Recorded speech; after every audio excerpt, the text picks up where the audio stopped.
பெரிய கிராமத்தில் ஒரு உயரமான மரம் இருந்துச்சு. அந்த மரத்தில் ஒரு ஆண் காகமும் பெண் காகமும் கூடு கட்டி சந்தோஷமாக வாழ்ந்து வந்துச்சு. ஒரு நாள் அந்த மரத்தில் இருந்த பொந்துக்குள்ளே ஒரு கருநாகம் குடி வந்துச்சு. வந்ததோடு மட்டும் இல்லாமல் காக விடுற முட்டை எல்லாத்தையும் ஒன்று ஒன்றா சாப்பிட்டு காலி பண்ணிச்சு. ஒரு நாள் இல்லை, 2 நாள் இல்லை, பல நாள் இப்படியே போச்சு. காகம் ரொம்ப கவலைப்பட்டுச்சு. என்ன பண்ணுறதுன்னு தெரியலை. அது நேராக அதோட நண்பனான நரிக்கிட்ட போய் ஆலோசனை கேட்டுச்சு. நரியாரே, எங்கள் முட்டைகளெல்லாம் பாம்பு சாப்பிடுது, நாங்கள் என்ன பண்ணுறது அப்படின்னு கேட்க, நரி கொஞ்ச நேரம் யோசிச்சு ஒரு பதில் சொன்னிச்சு. நீ நேராக அந்தப்புறத்துக்கு போ. அங்கே அரசகுமாரி குளிக்கும்போது அவன் நகைகள்லாம் கழட்டி வைப்பாள். அதில் ஒரு பெரிய நகையாக எடுத்து எல்லாரும் பார்க்குறபடி நீ மெல்ல பறந்து வந்து அந்த பாம்பு இருக்கிற பொத்துக்குள்ளே போட்டுடு.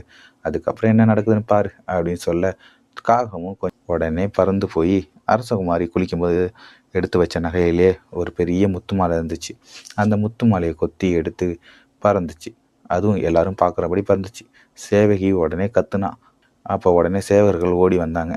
வந்து பார்க்கும்போது காக்கா மெதுவாக பறந்து போக அவங்க அதை பின்தொடர்ந்து வந்தாங்க.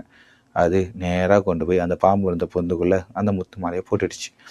அதை பார்த்த சேவகர்கள் உடனே ஈட்டியை பொந்துக்குள்ளே குத்துனாங்க. உள்ளே இருந்த கருநாகம் சீறிக்கிட்டு வெளில வந்துச்சு.